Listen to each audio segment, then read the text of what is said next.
True. Welcome everyone, my name's Angeline True and I'm here tonight to work with you through this hour-and-a-half workshop on organised evidence-based care and diabetes. So just to confirm, we're running this online session recognising the fact that people were keen to join in. And it's obviously building up on the two sessions we had at the beginning of May in terms of Broken Hill and Double. So welcome everyone.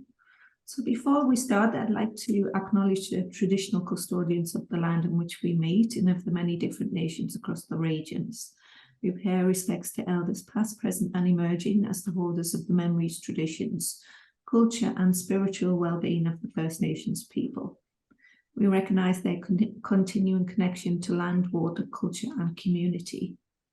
We acknowledge any sorry business that may be affecting communities as a whole, and in the spirit of reconciliation, partnership and mutual respect, we'll continue to work together with Aboriginal and Torres Strait Islander peoples to shape a health system which better responds to the needs and aspirations of the community. So welcome everyone. We're mindful of the fact that we've got a few more people looking to join us, and I just want to advise you that we've got an hour-and-a-half intensive, and what I'd like to do is make this really interactive as possible. So I'm going to try and keep up the pace, which means ideally we'd like your inputs, sort of rapid fire inputs, recognizing that there's no wrong answers, there's no wrong solutions. We just need your feedback. So my name's Angeline True, as I mentioned. I'm Principal Consultant at PersonCentered Health. And some of you may have known me through the work I've done with primary health networks nationally, and also when I took on that national lead facilitator role for healthcare homes. So I've got a background in health, social care and higher education. And what I do is try and combine all of that to actually achieve my passion projects, which are around higher performing primary healthcare as the foundation for robust health systems, equitable health systems and sustainable health systems. So my colleague, Dr. Paresh Dauda, who attended the two workshops, sends his apologies. He's just spent 3 weeks in Europe and the UK. He sends his apologies. He just flew back today. He was hoping to be here, but unfortunately he's not feeling too well after the flight back. So you will meet Paresh as part of the programme. Paresh is a GP with PersonCentered Health and Next Practice Deacon here in Canberra. He's also the Principal and Director for PersonCentered Health consultancy side as opposed to the clinical side. And he's got various affiliations with universities, Commonwealth, state-based advisory groups. So that's us. I'm going to come on to you and allow you to introduce yourself, or rather invite you to introduce yourself shortly. Well, this is a quick run through of the programme. So what we want to do across the programme is consider what matters in diabetes care, and whether or not we're actually measuring what matters in diabetes care. We're then going to consider delivering what matters, and then think through how we adopt a team-based approach to that, and then think through how we build that learning system and build capacity within the system together. So the programme itself covers off on this and adopts this approach.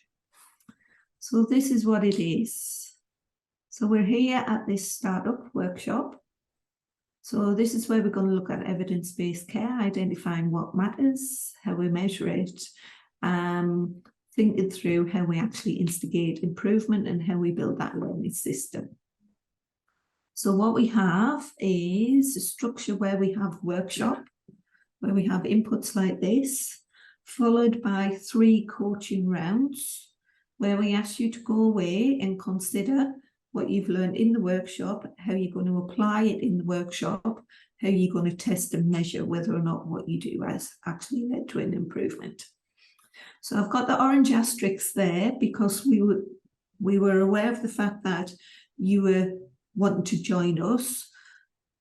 So now you've joined us, we can now look at what availability Paresh's got, and we'll be sending an email round to advise you what the coaching options are, and obviously allow you to sign up to those as well. So once we've been through this round, we then move on to the step-up workshop, which picks up on the optimised team-based care, and team care arrangements, utilisation of MBS, and how we actually reduce waste within general practice and manage variation within general practice to actually work towards evidence-based high-performing care in relation to diabetes. So again, we have a round of 3 coaching sessions, and then we conclude with an online sustainability workshop where we consider what we've achieved, what your next steps are to actually sustain the improvements that you've made, or alternatively drive an alternative change activity to work towards improvement, and embed that culture of improvement. So that's the programme overview. Any questions in relation to the programme? No? Everyone appreciating the fact they've signed up to a programme rather than just a one-off webinar tonight? Yeah? Good. Good. Righto then. So let's think about the operating environment we're working within. So we've got the Strengthening Medicare Task Force, and it's got 4 high-level recommendations within there. And I'm advised by Dr. Wally Jamal, who was one of the co-chairs of the Primary Healthcare Task Force, which was the precursor to this work. But Wally was a member and had direct line of sight to the Minister for Health and Aged Care. And what we've seen in the budget is the fact that fundamentally this agenda and the recommendations in here are being adopted by Commonwealth as primary healthcare policy. So the focus is on obviously increasing access to primary healthcare, encouraging that multidisciplinary team-based care approach, and how do we actually ensure that the workforce that is available is actually working as a team rather than groups of individuals, but also how we ensure that those workforce that are available within those teams are actually operating at their top of license.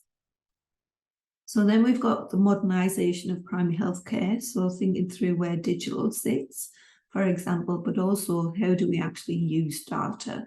What insights can we generate from the data we collect to actually build that quality framework? And when I talk about a quality framework, I talk about Shah's model of a quality framework, which has 4 components.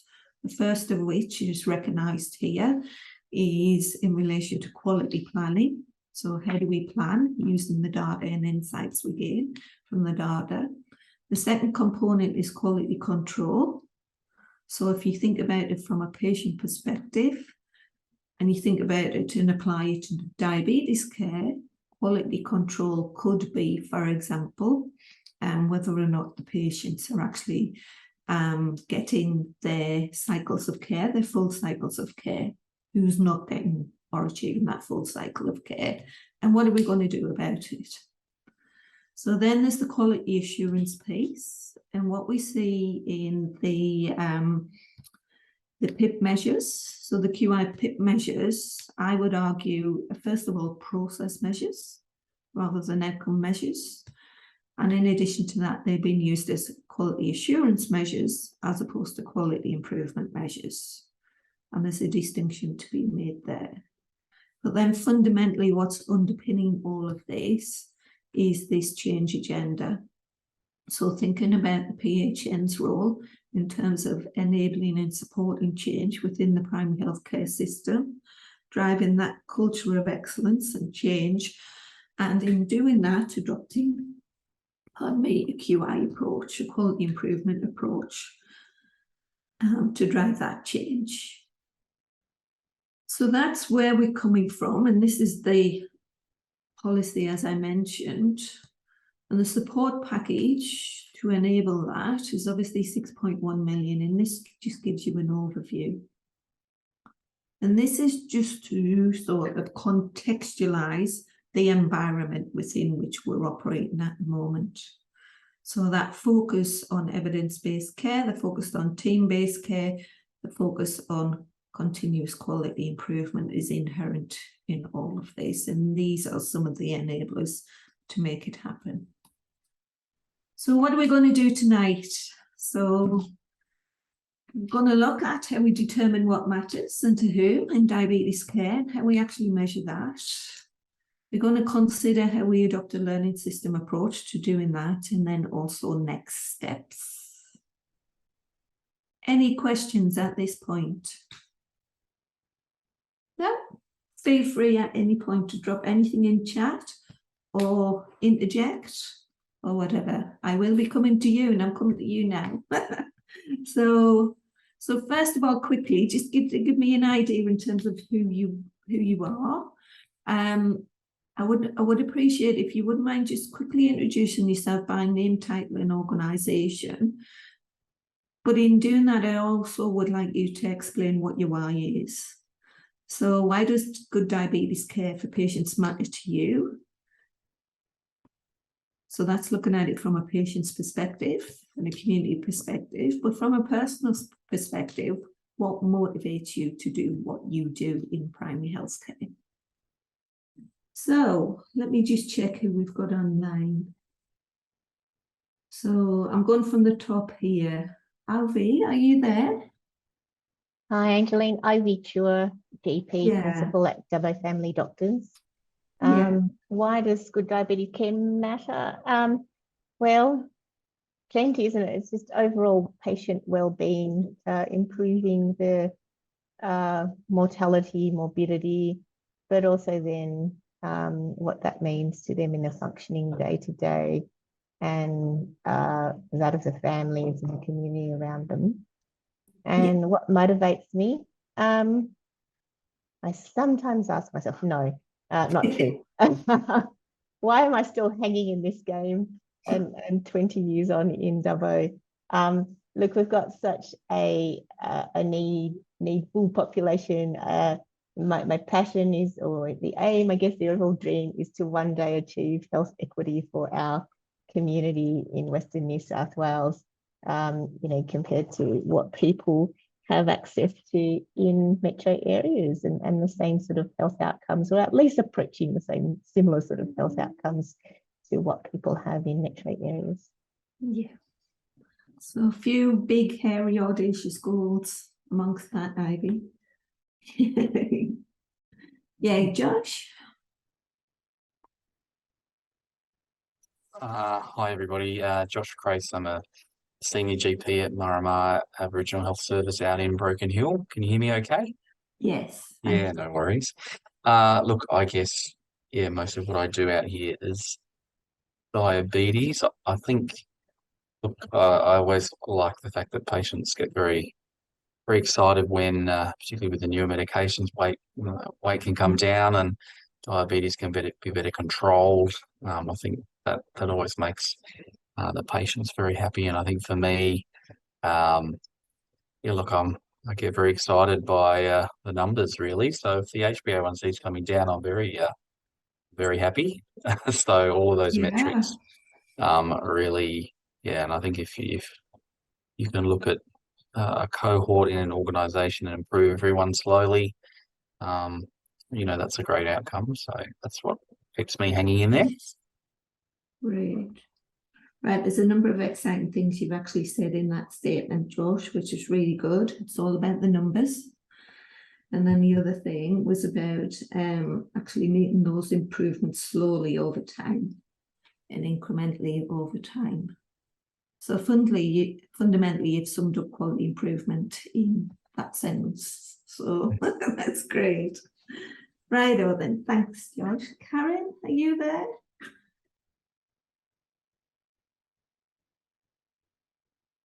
No, I think Karen might actually have sound issues. Are you there, Karen? Yeah, sorry. My name's Karen Morby. I'm a registered nurse at Gumtree Medical Practice. What does good diabetes care for your patient matter to you?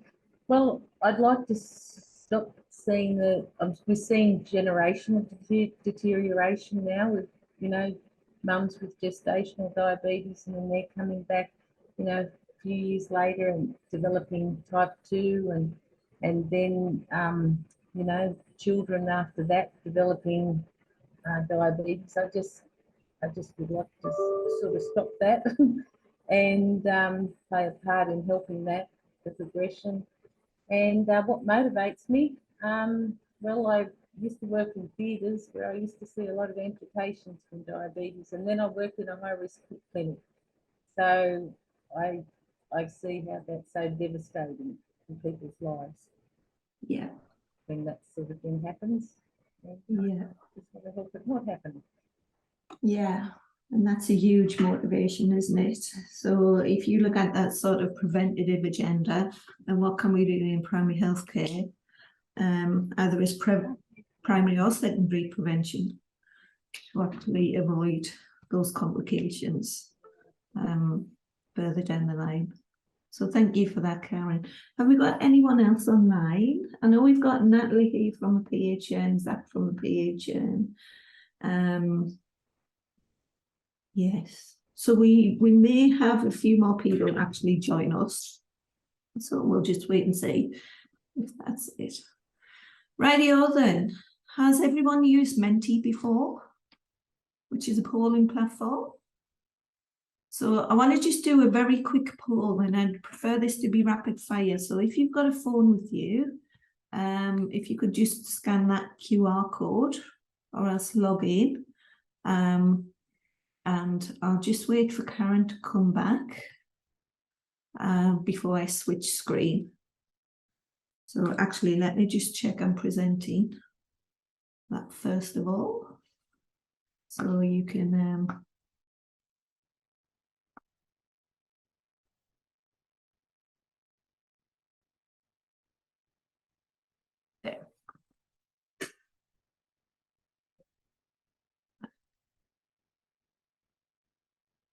So that should be live. Radio. So one person's completed it. Karen, I'll just switch back so you can actually get the poll details.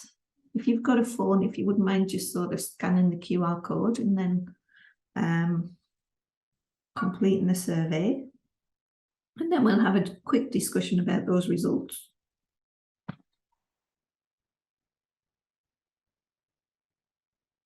Ivy, can you give me, Josh, Ivy, Karen, can you give me a thumbs up when you've done it? And then I'll switch to the other screen. Done. Yeah. There it is. Let's have a look. Two of you.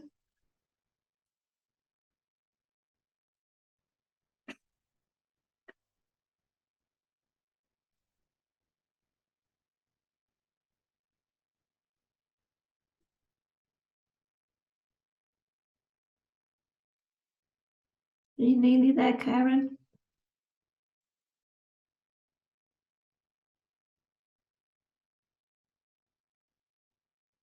I think she froze and dropped out there. Oh, are you back, Karen?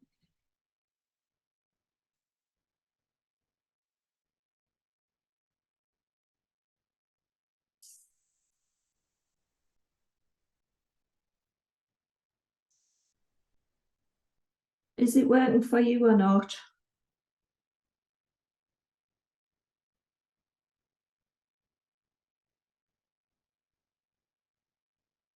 Let's just have a quick conversation. If Karen can upload her responses, let's just have a quick conversation here. So two of you, so this is Ivy and Josh. So talk to me about how your organisation demonstrates they've got that commitment to high performing primary healthcare. What if I were to come to your practice, what would I say? What would I feel that would demonstrate you were doing that? I may as well start, Angeline. I guess the journey began around 2007, 2008 with participation in an Australian primary care clubbers program. I think we may well have been the first wave and the focus was actually on diabetes and access to care, appointment access. And I guess from that point onwards, we've been hooked on quality improvement. And I guess along the way, then the 10 building blocks of high performing primary care is something that we've worked on over the years. Bodenheimer's triple aim that became the quadruple aim and now the quintuple aim. So all of those things have fed into our functioning of the practice as a whole over the years. I guess we have, mindful that workforce is limited in rural areas. We've always explored what else we can do in terms of efficiencies with existing numbers of workforce. And that then means people working at the top of the scope and growing MPA team, even recognizing that nursing staff is also difficult to find, particularly primary care nursing staff, so it's difficult to find. Data is a big piece of what we do, feeding back data to our GPs and nurses and the whole team actually, and we share that at staff meetings.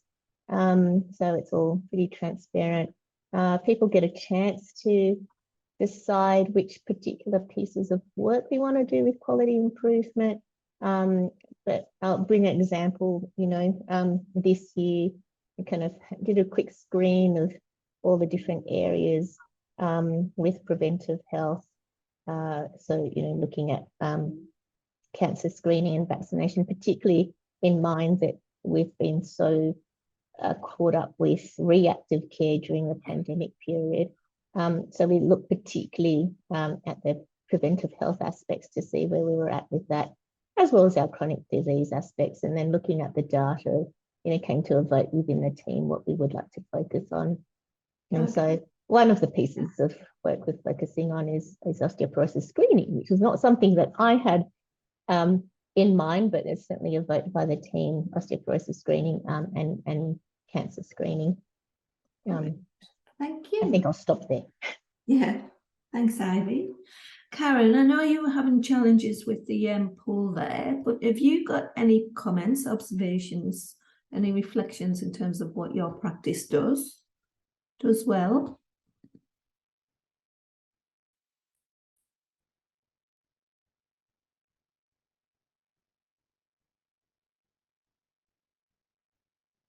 I'm not sure if Karen's frozen again. I'm wondering, Ivy or Karen, Yeah. sometimes turning off your video frees up your connection for your audio.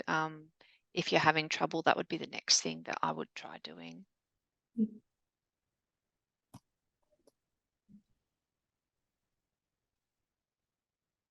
Yeah. Karen, if you're having trouble and chat's easier for you, feel free to use the chat. So I'll go to Josh. So Josh, you scored highly as well. So what are your reflections on this? I guess at Marama we got a little diabetes team, I guess. So we have myself and an educator and 2 to 3 Aboriginal health practitioners who work with us as well. I guess as part of the model here, we have some specialist review every few months, and we try, I guess, look at the data from our system really to, I guess, getting back to those numbers, looking at people's metrics, their blood pressure and HbA1c and their ACRs, and see whether we're improving. And we also sort of practice-wide look at in sort of more of a graph form a lot of our chronic diseases and how the various metrics are improving. And then we try and use that to inform which patients we work more intensively with, and using it also to direct who might need to see the endocrinologist, for example, and which patients. We have quite a lot of hard to access patients, I guess. So it's really whether we need to change our model and go out to them and see them at home rather than trying to bring them into the clinic. So we use the data to really sort of focus that. And yeah, so that's sort of our overall aim of our team. Yeah, so but I think if it wasn't for our team, trying to do it individually would be more challenging. So Can I just clarify, are you aware of the improvement methodology that you use to actually drive improvement within Ramar?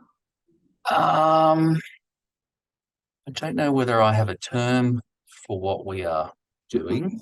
But I'm sure there is a term.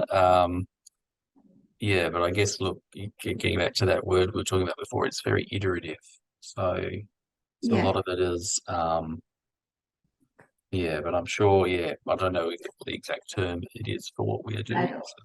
So, right, you're probably doing it, but anyway, Yeah. Right on. I'll move on then, so bear with. Thank you for that. So that was quite insightful. So that was helpful. Thank you everyone for that. Right also, high performing primary healthcare. What does that mean to you? What does it mean to you as practitioners, as nurses, and so forth? How would you define it?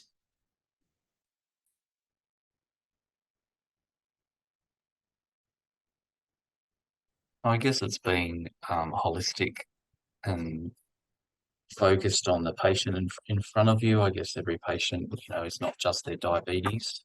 So, they have lives and lots of competing priorities. So it's really trying to work with the patient in terms of, their various diagnoses, and obviously to try and stress what's important at given times, but bearing in mind that's got to be in the context of the whole person. So yeah. Aaron or Ivy? Yeah, completely agree with that. And perhaps also then taking into account what's important and meaningful to the patient. Because sometimes, even though health is top and center of our priorities and our interaction with our patients, sometimes their health is not top and center, and often the health is not top and center of their priorities. So working alongside that and meeting somewhere in the middle, and hopefully over time moving them a little bit towards our direction in ensuring that they can have the optimal health outcomes which they deserve. Yeah. Karen, my apologies. I'm just going to keep going until you can join in. So I think she's dropped off. I think she's dropped off completely. I'm just going to keep going. So we'll see how we get there. Radio. So this is a model person-centered care, and this sets out what's actually research demonstrates what's important to patients. So we've got the mission and values, so alignment with the patient goals, and both of you picked up on that. So that holistic approach, that care is collaborative, coordinated and accessible. And I think you alluded to that. Then in terms of what you talked about earlier, that physical comfort, emotional comfort, that cultural safety is really important. And well-being, in addition to health, is a key priority. So patient and family viewpoints are respected and valued, and the family is always included in the decisions. To support that, the family is welcome in the care setting to do that, obviously with the patient consent. There's a few caveats. I'm very westernized, no one's coming in the room with me. But if I choose to, then obviously that would be appropriate. And then full transparency and fast delivery of information. So that's an outline of what person-centered care is, patient-centered care rather. And then, as Ivy mentioned earlier, we're working towards this quintuple aim, which is the framework for value-based healthcare. So it's supported by this culture of excellence and this journey towards excellence, underpinned by change methodologies and also quality improvements. So we've got equity front and centre there. So how do we provide equitable healthcare services? And this is the latter addition to these aims. So the agenda now is shifting to that equity agenda. We've then got better health outcomes for consumers and carers. So if you think about the carer burden alongside their patient conditions as well. It's about staff development, satisfaction, and that joy of work, because you can't achieve it without a supportive, sustainable, satisfied workforce. We're talking about the enhanced consumer experience of care. So that's the care journey as such, and then better value, so best value. So how do we optimize every dollar spent within the health system? So thinking about that both from a public health funded health system, from the individual's private pocket, and also private health insurance as well. But also recognising the opportunity costs as well as the actual out-of-pocket costs, whoever that pocket may belong to.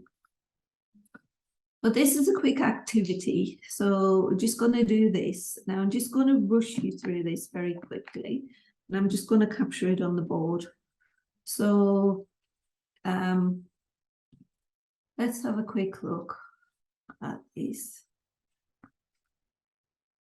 So this activity here, what do you think you do in relation to each of those components? So document the things that you're doing and just shout them out and I'll capture them, and the things you would like to do. Now, if you're doing something or you would like to do something, but you're not already doing to support and enable this, what measures do you actually use to measure whether or not you're achieving that? Or what measure would you like to use to determine whether or not you'd be achieving what you put forward? So what are you doing? What would you like to do? And what would be the appropriate measures?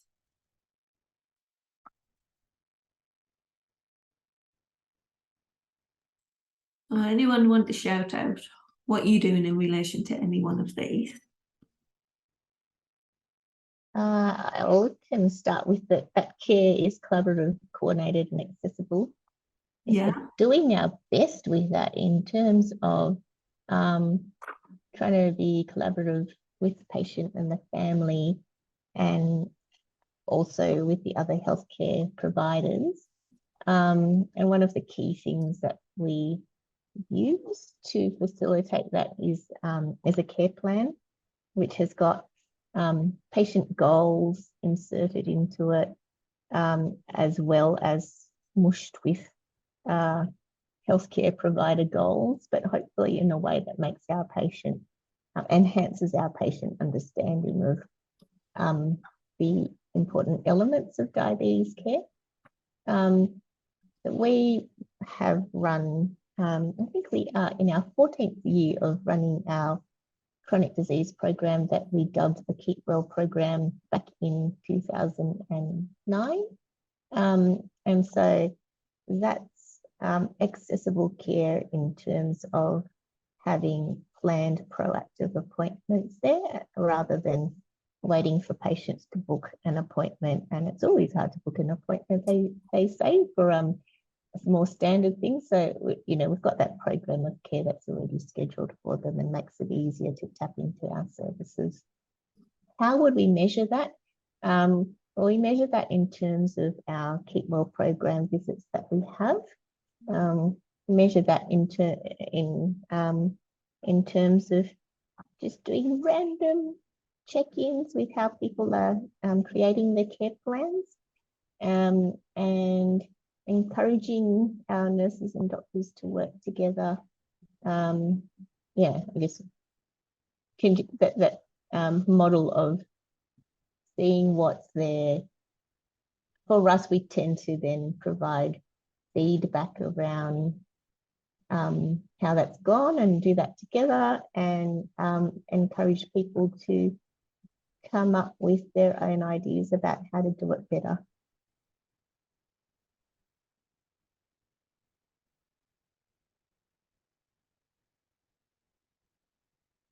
Rightio then. Josh, would you like to add anything to any one of those? No worries. So I'm just zooming in on the. Oh, sorry, let me make it bigger. No, that's all right. It's just I changed, didn't I? I changed between screens. No, you're all good. Yeah, I guess family welcome in the care setting. We try to make that a big focus of the practice, I guess. So that family often need to be involved in the care for each of our individual patients. So that's a big part of what we do at our Aboriginal Health Service. And yeah, similarly, patient and family always included in decisions. Certainly we try and give, I suppose, options rather than sort of being paternalistic in terms of what, certainly counselling patients on what we think may be the best alternative for them, but certainly giving them the right to manage their own decisions around what medications they may take or when they take them, or trying to give them flexibility. I guess physical comfort and emotional well-being. Yeah, look, I guess that comes back to that whole of person focus. Certainly, as part of the care for our Aboriginal patients, we do Aboriginal health checks each year. So a lot of that is, there's a big focus on emotional well-being as well as, there are other health problems. Patient and family viewpoints, I guess that comes into all the other stuff about family and I suppose assessing patient health literacy and allowing the patient to feel heard. Mission and values, I guess our practice is very, all of our mission statement is all about patient focus. So that's sort of what we try and align everything to every day, even from getting patients to specialist appointments and trying to have a lot of specialist input in-house with visiting people. I guess I'd echo everything that Ivy's already mentioned about collaboration. We're in a multidisciplinary team. We're lucky to have a lot of Aboriginal health practitioners and nurses who help make things happen for patients. And in particular, with our smaller centres that are linked to our service. And I'm not sure what full transparency and fast delivery of information means specifically, but I feel like general practice is always so fast these days. So I presume I'm doing that for patients. So can I just check, right? So I'm going to throw this question at you. Do you measure? How do you measure you doing that? I suppose transparency, I think, is really a hard one to measure, aside from asking patients. Look, I don't know how I would directly measure that, to be honest. Any suggestions, Ivy? How would you measure that? Yeah, I guess, and this is not something that our practice is currently doing. What I'd like to work towards is having those PREMs and PROMs, so the experience measures, patient-reported experience measures and outcomes measures. But we have been in discussion with the HOPE team, and so there's the promise and the paid 29 questionnaires. But Look, I have, like, over the years, we've had different attempts at measuring, obtaining patient experience measures. And one thing that's always perturbed me is it's a bit like Josh and I being part of this meeting tonight, right? It's those of us who are already interested and invested who turn up, whereas the people who aren't and probably need more assistance aren't going to show up. So it's like with the same with our patients. It's kind of like the ones who bother to respond to our questionnaires tend to be the ones who are finding things really positive and are invested and engaged. Yes. And so what we always get really good feedback. And that perturbs me because I want to find those bits that we can do better and put something into place. So I feel like we haven't actually managed to have questionnaires that have gone out that's been useful before. At one point in time, the PHN had a little tablet thing where patients after their appointments could go out and they could mark the green, yellow, and red spaces. Happy or not, I think it was Ivy. Was that what it was? Yeah. Yeah. But it only gives you limited feedback. Very limited. Yeah. And that one annoyed me the most because can't do anything with it. Red, which almost all of our responses were green. But if someone hit a red, I didn't know whether that was just a child who really liked playing with these buttons. Or if it was a patient who was... Or if it was a patient. And furthermore, which patient it was, which encounter they had, what was the problem with the encounter that I'd like to then be able to go back and fix. So that one didn't go well with us. So as a former chief exec of a consumer health council, so we used to have community health councils in the UK, and we were the voice of the consumer, as in we collated the voice.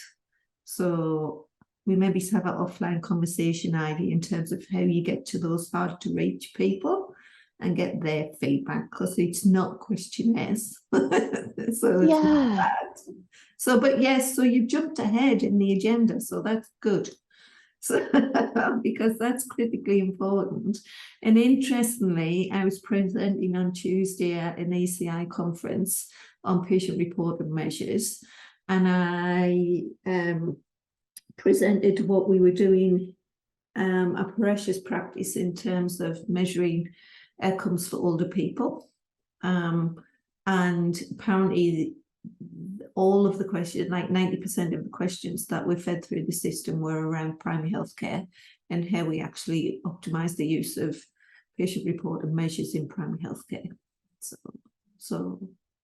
But anyway, is this exercise useful to sort of map what you do? I know that there's a bit missing there in terms of map what you would like to do over and above that. So think about the quality, but then thinking about actually how you measure what matters. So if this is actually a framework for matters to patients, how do we know we're measuring what matters? How do we know we're actually delivering what matters to consumers? But yes, picking up on the proms and prems, picking up on measuring the goals of care, I think is really, really insightful. I'm just mindful of time. Can I just ask a quick question? It's probably just my ignorance on those acronyms, but proms, prems, and hope, they're all not in my vocabulary. So for these sorts of things, so I'm not sure maybe if that's something to take offline, or there's a quick explanation for me. All good. It's right. So we talk about patient-reported measures, so PRMs, and patient-reported measures have two components: patient-reported outcome measures. So, for example, I'll come on and I'll present a potential framework for you. So that's things like HB 1AC. So those clinical measures, those outcome measures that you can track over time. So obviously you want to see people's clinical measures coming down or coming to the appropriate level. And then the patient-reported experience measures are the tools and the measures used to actually get consumer feedback and carer feedback on their experience of care. So, for example, your practice might actually do patient surveys. I know that CFEP surveys do a lot of sort of patient surveys, and you can do that at a practice level. You can also do it at an individual provider level. So I know there's the ISQA questionnaire, which actually invites patients to give feedback on individual GPs or individual nurses once they've experienced the care of those as well. So that's an ISQA survey that CFEP does, but it's getting that feedback from consumers. Yeah, recognising the fact that, as Ivy said, you tend to either have your really disgruntled consumers who provide the feedback, or your really supportive patients. And Hope is actually a platform that New South Wales Health is developing that is actually going to hosting all of these measures, PREMs and PROMs. So there's different ones for different conditions as such. It's going to host them.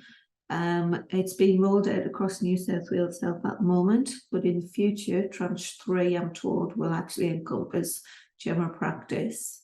So when Dr. Paresh Daughter and Dr. Wally Jamal were presenting in Copenhagen last week about New South Wales health system, they mentioned Hope, and the feedback from United States colleagues and also the UK colleagues was the fact that this is probably one of the most innovative things to happen in primary healthcare in a long time. So in the last 20 years. So I'm assuming at some point in the future you'll hear about it, Josh. So and we've actually they have started rolling out in primary care in our region, Josh. I think the person in your patch is Cara Lemon with the Far West LHD, and she would be extremely happy to launch Hope within your practice and help to implement it. Yeah, great. And it's really useful. And I, on Tuesday, I left people with a question in terms of where are PROMs and PROMs rather best undertaken, and when are they best undertaken, and who are the best undertaken by within the patient journey of care. And that's where we got all of the questions and feedback. So anyway, I'm not going to teach you about evidence-based care. You're the clinicians, I'm not, but we have a number of frameworks, clinical guidelines that you obviously work within. So this is a representation of some. Obviously, we have our SAGP handbook for general practice here, with the clinical indicators in there. We also have evidence-based care theories and cycles of care. So we can actually measure whether or not people are achieving their cycles of care in relation to each of these components, and identify who's not, and then track them down and work out why they're not, and then promote that access to care. So this is another model that we talk about, the chronic care model. And this covers off in terms of different components. You will get a copy of these slides, so I'm not expecting you to do this. But similarly to the way we actually tracked on that person-centered care model, what you do, where the gaps are, what you would like to do, and how you measure. This is another framework we could use to actually measure from a system perspective whether or not we're providing that high-performing care for chronic condition type patients. And in this respect, you could map it specifically in relation to diabetes patients. Now, I know that you mentioned earlier, and I've just realised I haven't updated this. There's lots of health policies in there, and there should be different titles in there. I'll fix that up when I send it to you. But sitting within one of these boxes should be that enablement. So what you said earlier, Josh, about patient enablement, their health literacy and so forth. So I'll fix that up and send you a copy. But again, it's a useful tool you can use to map and gap and identify where potential opportunities for improvement are, either within practice or within your practice system and the healthcare neighbourhood you work within, and the broader health system as well. But have you heard about ICHOM and the ICHOM indicators for diabetes? No, so this is the Institute for Health Outcome Measurements. So what they've done is, and it's an international institute as such, for each condition, they've actually worked with consumers and clinicians to determine what measures matter to patients. And this is the diabetes outcomes frameworks. So if you just want to have a quick look at that. Anything missing? So if you see it's got patient reported outcomes at the top, it picks up on acute events, chronic complications, survival, health service utilization, for example, barriers to care, and diabetes control. Anything you think missing from there, from that?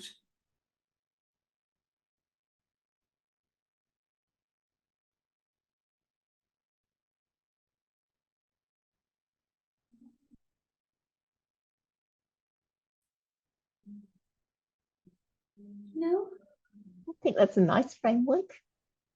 It's really quite useful, Ivy. So the link's at the bottom there, but what it does is, because it's founded on what matters to patients, so obviously it hasn't got the experience measures in there, but from a clinical perspective, so in a holistic perspective, because it's got the psychological well-being as well as diabetes distress and so forth in there, from that holistic perspective, then it's really useful.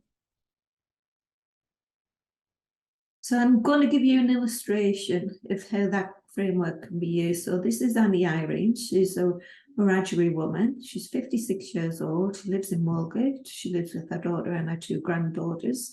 And she's actually a carer for those 2 granddaughters. Her daughter goes out to work. She's got a little part-time job. She's admitted to hospital with chest pain. She's recently been diagnosed with type 2 diabetes. She's got a history of hypertension and depression.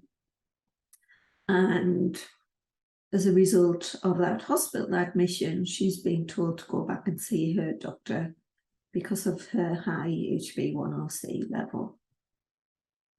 So is this a fairly typical patient? Yeah, unfortunately. Yeah. So this is sort of the clinical expertise and input. So following her 18715 health assessment, allied health practitioner notes that Auntie Irene has got HbA1c of 10.4, and she hasn't attended any follow-up appointments with the general practice. So she has had a routine foot check, and the podiatrist knows that she's got some reduced sensation in her feet and tingling at night. She did have a medication review post-discharge. Pharmacist undertook that in the community. So the pharmacist is accessible to Auntie Irene because she's got that little part-time job in the town, working at one of the local shops. So the pharmacist is accessible to her.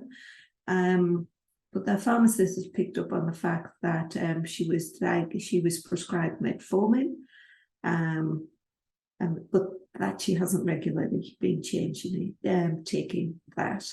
So again, I would suggest this is a fairly typical patient.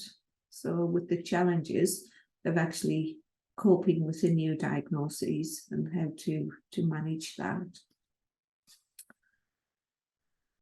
So our conversations, how do we track our conversations with Auntie Irene, and where do they fit, and what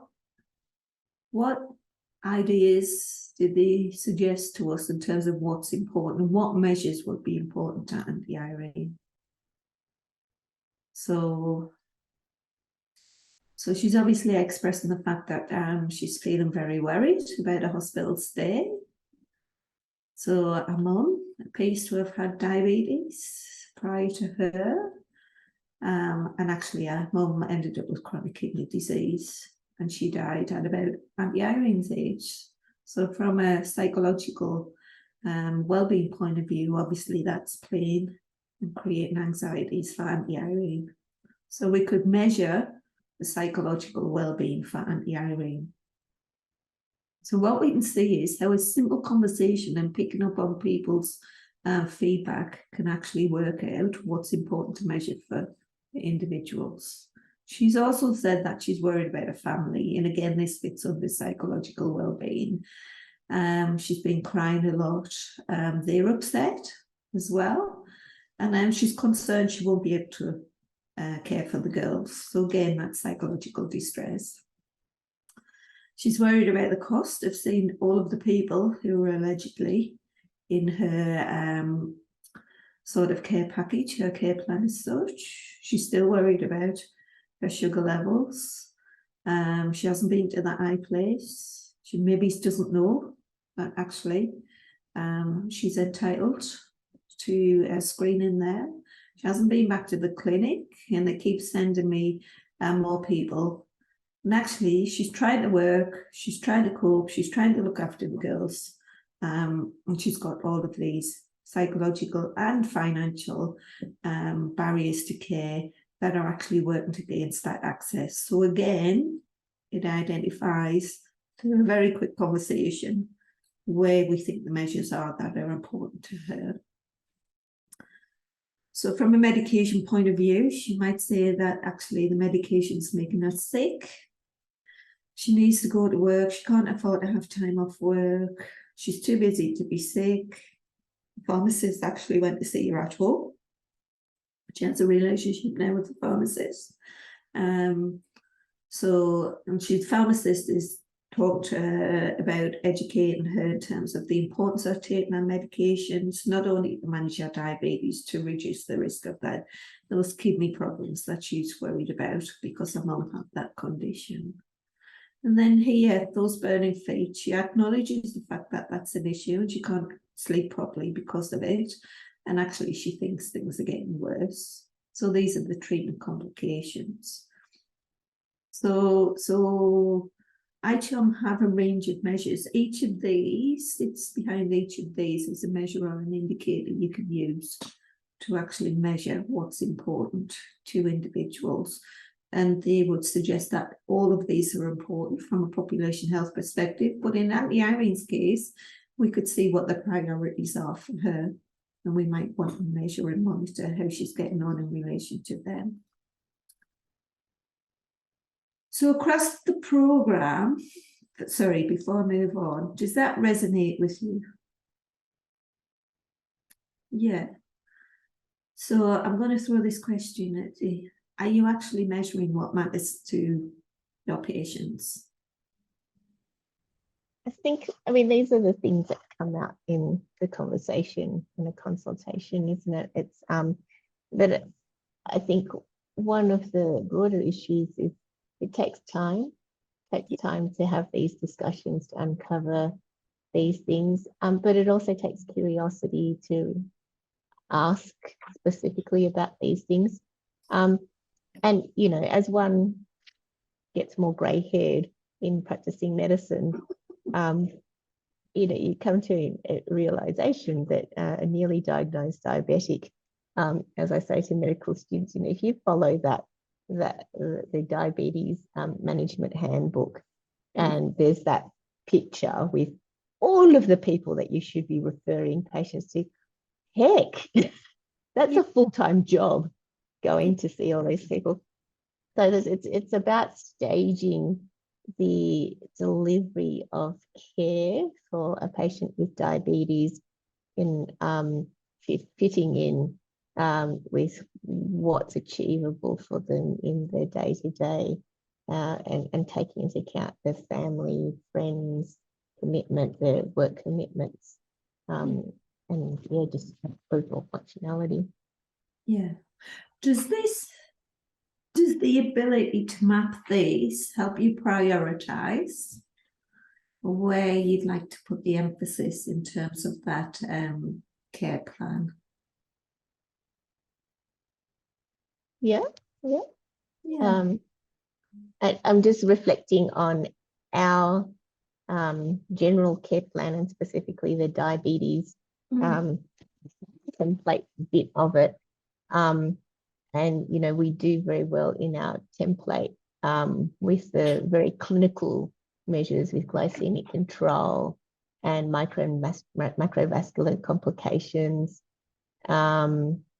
treatment complications, even the emotional well-being side of things, and the cute stuff. But it's not explicit in our care plan about financial barriers or healthcare utilization.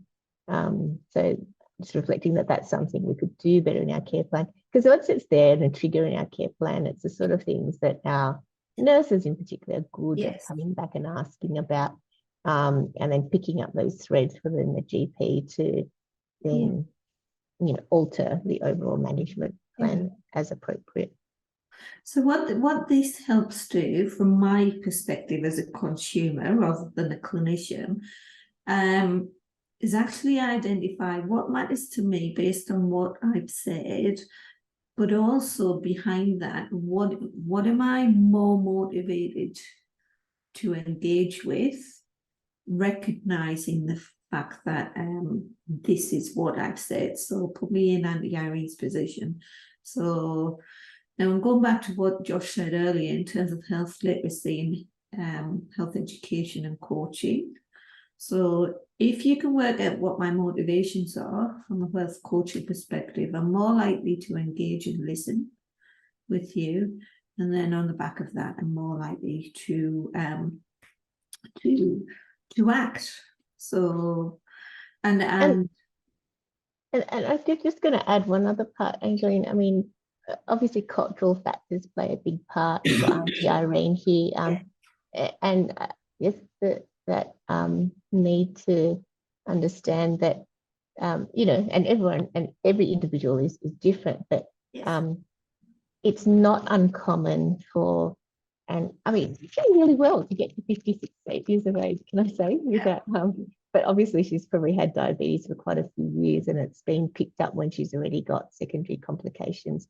But there's often a belief that you know, my sister, my mother, my grandmother, all my aunties and uncles, everybody got diabetes, and they all died from the diabetes. And there's often this almost an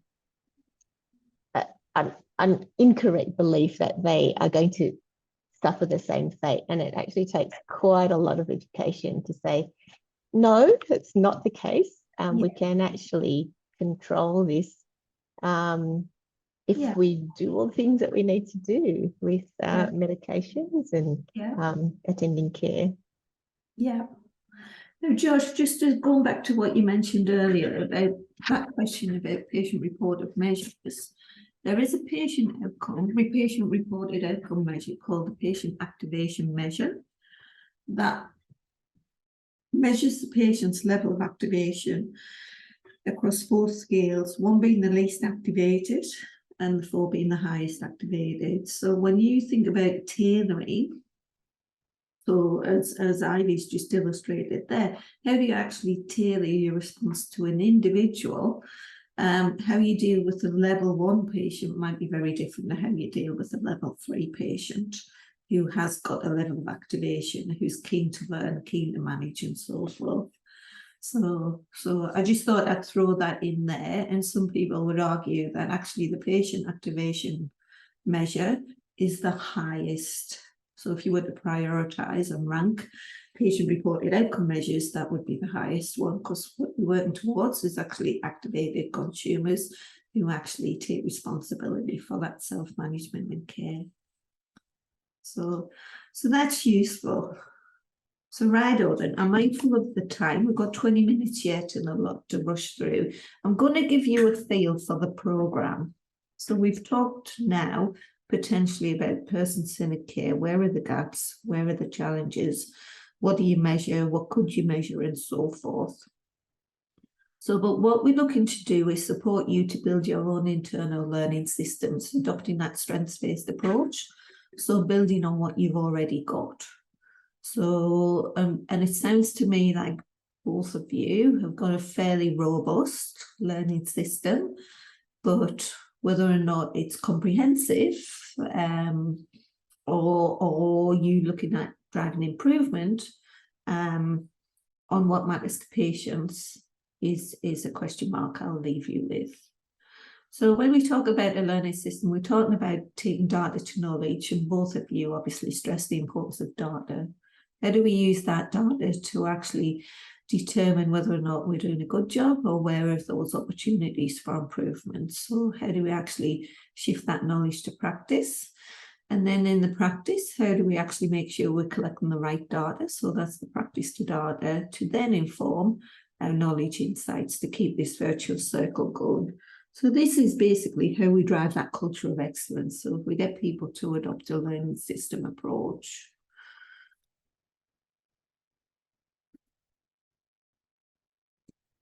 Oh, the animations aren't working there. So sitting around this, we have some questions, such as, for example, so data to knowledge, how do you know that actually you've made an improvement? If you're driving an improvement initiative, how do you know? Knowledge to data, what insights have you gained? What changes do you need to make? Practice to data, are you actually measuring and monitoring the right thing? And how do you utilize that to actually make decisions moving forward in terms of what you want to change and what you need to improve on?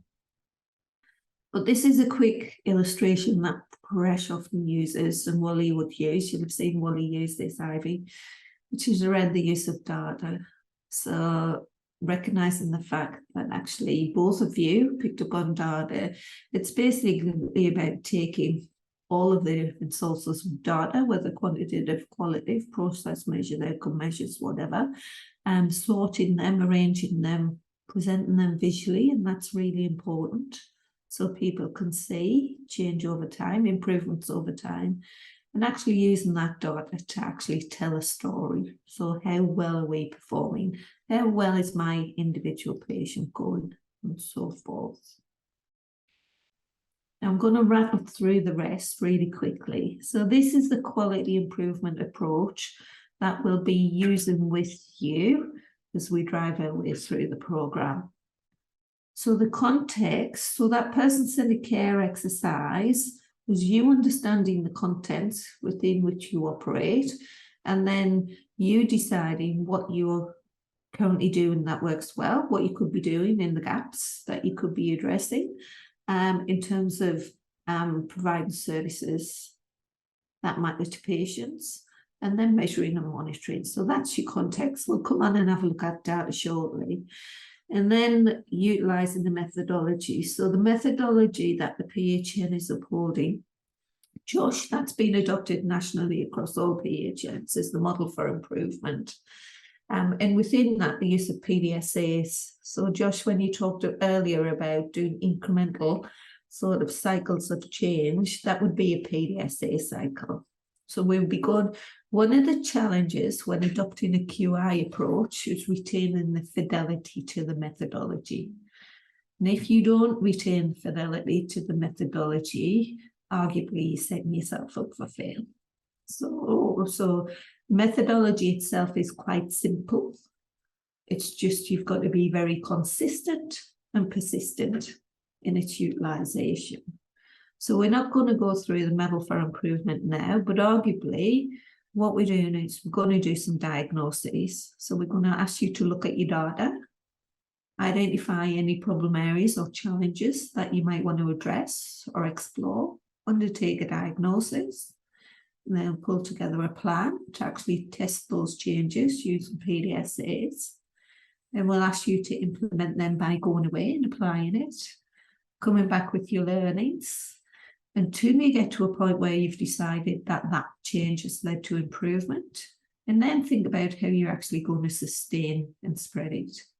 Because PDSAs are very much around those little micro changes you can take to the point where you've determined that that tiny change has led to improvement, and then you've got to think, right, then how do we scale this, and so forth.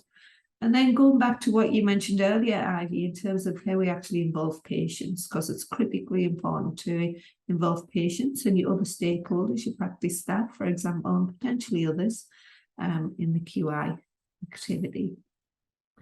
But very quickly, I think both of you mentioned clinical indicators before, and both of you mentioned the fact that you monitor them and use them to inform improvements. So what does this picture tell you?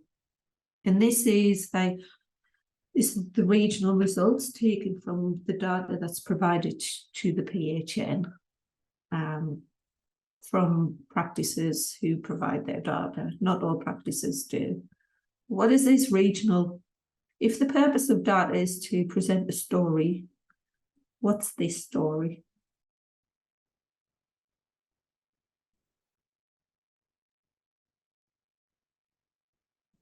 Well, it suggests that there's improvement to be had in both, in all of those measures there. With HbA1c, cholesterol, and blood pressure recordings. Yep, arguably, and this is the recording. What's this picture telling us? Again, this is regional, it's not practice specific.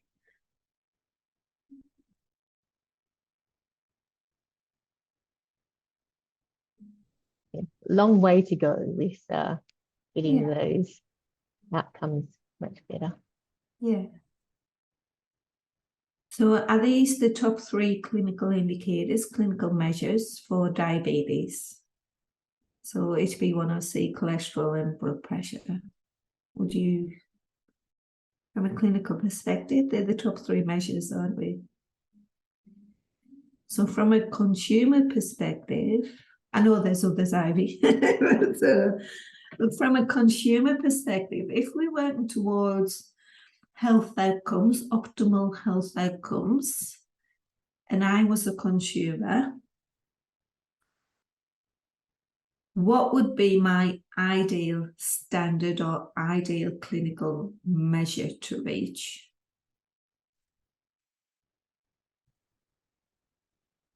And I think that one's a little bit tricky because it's, and I think this is where it can get really confusing for patients with diabetes, because it does need to be individualized. Yeah. You know, if we look at HbA1c, mostly we try to get people under 7%. But if I've got an older patient and at risk of hypoglycemia, that's going to lead to falls and broken hips, and they're very frail, and the long-term health outcomes, you know, they've not got a lot of longevity. I'm not going to aim for an HbA1c of less than 7% for that sort of patient. The same with cholesterol. You know, it's, I guess cholesterol is more so in a diabetic. We do want to get that total cholesterol under 4.0. But then also, you know, we factor in actually what we're looking at is the good cholesterol and the bad cholesterol within that as important measures. And blood pressures, yeah, it depends if they've got concurrent renal impairment, depends if they've got lots of other cardiovascular risk factors, depends whether, yeah, so again, that one is a little bit of tailoring of that according to the individual patient. Yeah. Yes, you're right. So it goes back to what's important to the individual and their individual goals of care. So do you know how many patients within your practice have their HbA1c at target, whatever that target is that you've set, their cholesterol under 4, and at the same time their blood pressure at target? Do you know what proportion of patients have all of those clinical indicators at target? I guess for us, yeah, we certainly keep a really good track on HbA1c. Mhm. We're about to do some digging for the other metrics that are on this slide, in terms of blood pressure, ACR, and cholesterol.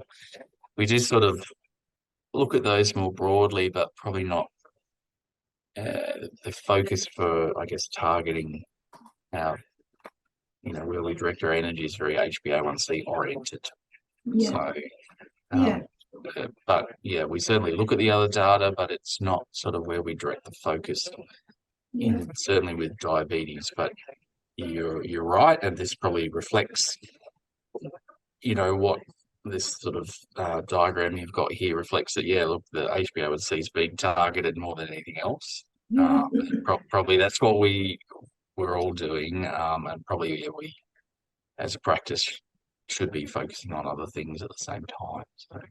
So if, for example, each of those indicators came at 40.6, would you assume that 40.6 patients were all like, would you do so that there, I can't think of the words to represent it, all of those 40.6 were people who were meeting all of the clinical indicators.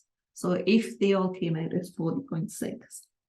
No, I think it would be kind of scattered amongst the Yeah. patients. So, but I guess what that tells me is this particular practice is very good at focusing on HbA1c, Yeah, less so on the other metrics. yeah. That's one insight, either that or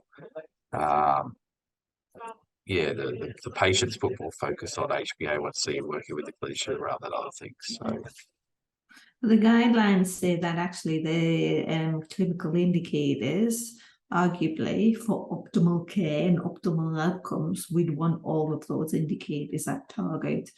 So we'd need to look at what the aggregate is and work out how many patients were at target on all of those indicators. So, and it's like diminishing returns.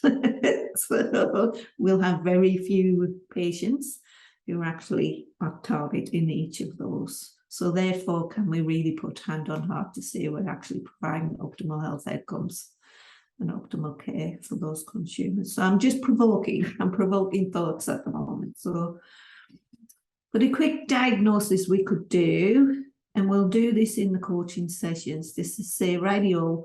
So if, for example, our problem is the fact that our cholesterol our patients, only 27% of our patients are at target. So we could say define our problem definition, which is in the right-hand side of the box, and we can use root cause analysis to ask why. So why is that? Let's get to the root cause of why that is the case. And there'll be many, many reasons for that.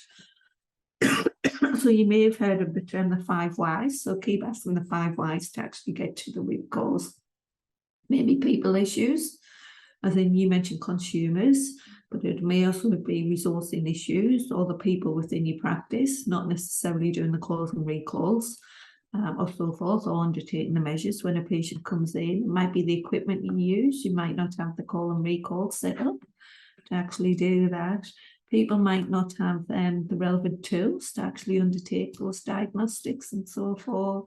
The environment might be challenging, so your access issue, Josh, in terms of seeing people, and then maybe having to pivot and actually do outreach care to actually make sure you capture people and so forth. So that's a useful tool, and we'll be supporting you to actually think about that.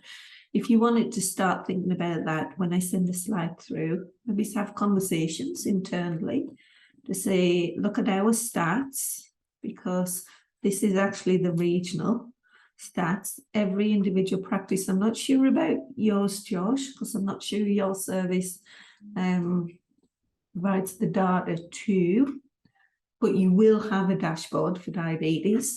But maybe look at your stats and see what the results are, and then think through actually what is the problem there, what is the problem we need to work on, and then think through what is the root causes or potential root causes of that, because that's really useful in terms of honing in where you would put your efforts for improvement.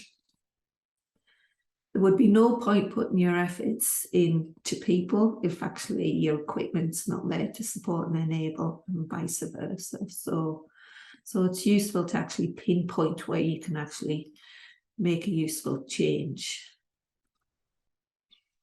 So this is a very quick overview. Good care is around that population health approach underpinned by good data, good quality data. So my question to you is, do you have good quality data? So my question to you is, if you were to do that and look at the data, where are the opportunities for improvement? And using the driver diagram, where would your efforts and resources be best placed to actually make a difference? Now, this is a driver diagram. I've been mindful of the fact that you may well understand driver diagrams, but have you seen this before, Josh? No. So this is a useful tool that actually helps you determine. It's very simple, but you need to build it. And in the workshops we had in Broken Hill in Dublin, we started building it. So we're just going to tidy it up and share it across everyone. So you will get an iteration of a driver diagram for diabetes that's been built by the team, and you'll have the opportunity to contribute towards that. But what we do on the left-hand side, we set out what outcomes we're trying to achieve. So, for example, the diabetes one's there, the asthma ones are there as an illustration. We then work out what the key drivers are that help us achieve those outcomes, such as planned care, such as standardised care processes, use of guidelines, self-management support, health coaching, and so forth. Utilisation of data in the registry, so make sure you've got a register of those patients. And actually sub-registries, so can you break those cohorts down into sub-cohorts? Ivy mentioned earlier older people distinct from the general diabetic population whose targets might actually not be HbA1c. You might not want to get them to that 7%. And then you sort of track across and say, well, actually, what are the changes we could actually do to help us enable those drivers that then help us achieve those outcomes? So, for example, the registry would be around data quality. It would be about maintaining that data registry, so setting one up. Could you pull a register of all your diabetic patients? Could you pull a register of diabetic patients and all of those clinical indicators that we talked about in the ICHOMS framework? And how could you use that to identify what the target needs are for the individual patient, but actually those population needs, and how you could use that to inform an improvement strategy within the practice? So the next illustration for planned care is around using the templates. So you're thinking about your GPMP, your chronic disease management templates, how you utilize them, use of protocols and so forth. So we can build this up. So this is just an illustration, but the driver diagram for primary health for diabetes is bigger than this. And as I said, I'll share it with you and it will be a living document across the program. So, and then we'll keep coming back to it because we'll be thinking about what we could add, what we could amend. So by the end of the program, there's a comprehensive driver diagram that we hand over to you as a potential touch point for if you're thinking about future improvements. And each practice we are aware of will be working on different change concepts because your different needs, you'll have different needs, different priorities in practice. Thank you, Lynn. Can I just flag that with the diabetes collaborative commissioning project that's been sort of been a little while kickstarting in our region, but it's dubbed the Care Partnership Diabetes Program. It would be really great to input that into the sort of the region's diabetes driver diagram, just to then perhaps twig people's memories for those practices that are involved on doing things like enrolling patients into that system, the other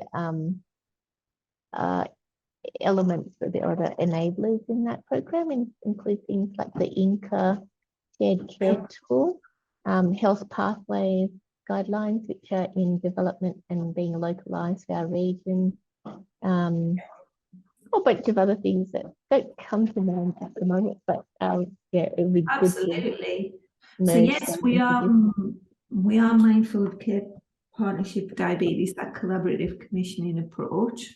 So we are aware of that. But what I'll do is I'll reach out to that team and just because it was start, stop, start, stop, start, stop. So I know that they're kicking off again. So I'll pick up on in terms of what they're doing, and we can track those enablers.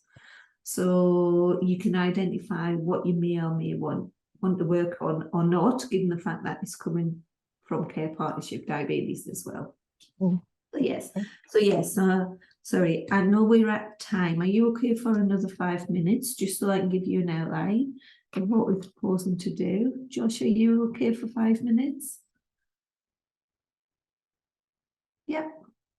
Right on then. So when we talked about that methodology, Josh, and I queried with you what was the standard methodology we're using. This is the model for improvement. It's got 2 parts, and this is what we'll be applying. So it's got the thinking part, which asks you the question, what are you trying to achieve? And you determine that in relation to the data. So how will you know whether or not you've made an improvement? What change could you make? So what options you've got, which is where the driver diagram comes in. You then develop your hypotheses and then implement PDSAs to do that. So we'll be supporting you do that. And just mindful of the fact that Josh has had to duck off. So, and then we measure and monitor. You know this, Ivy, we measure and monitor. So we need to think about our patients as partners, as we talked about earlier. And just to sum up, in terms of where we're at in the program, we've had this conversation about what matters in terms of diabetes care. Where can we measure what matters in diabetes care? Excuse me. But moving forward, we'll be thinking about how we deliver what matters and what changes you want to make within practice to deliver what matters. So in terms of next steps, as I mentioned, we'll be circulating an email that outlines when the coaching sessions are. So we'll circulate that to you. Now, in preparation for that coaching, what I'd like to ask you to do is think about who's in your diabetes leadership team and your QI team. So you might want to think about starting to develop your own driver diagram or adding to the one I'll circulate, Ivy. Then thinking it through in terms of what's the currency of the data you've got, what does that story tell you, what's missing in your data collection, and how do you know how well you're doing? Then ask you to think through what improvements you would like to make in your diabetes practice, so clinical practice and your care processes. And then fundamentally think through what challenges might that throw up, and what could you do to help overcome those challenges? So what would help you achieve it? So I'll circulate an email, or rather the PHN will circulate an email with all of this summarised in it, with the supporting documents as well. Any questions, Ivy? No, all good. Oh, good. Just to remind you that you can log your CPD hours. So this will be an hour and a half education, but when we get into the programme, it might actually be reviewing performance or measuring outcomes. And you'd need to obviously let your QI team know that actually there's opportunity for them to log as well when they get involved in the QI activities. And just to let you know, Therese, I know Katie's here tonight representing the team. Thank you, Katie, and Zach's online in the background there. But Therese is the contact, so if you've got any queries about the programme, reach out to Therese, but thank you very much. Please look out for the emails that will come through to you, and we look forward to seeing you in the coaching sessions.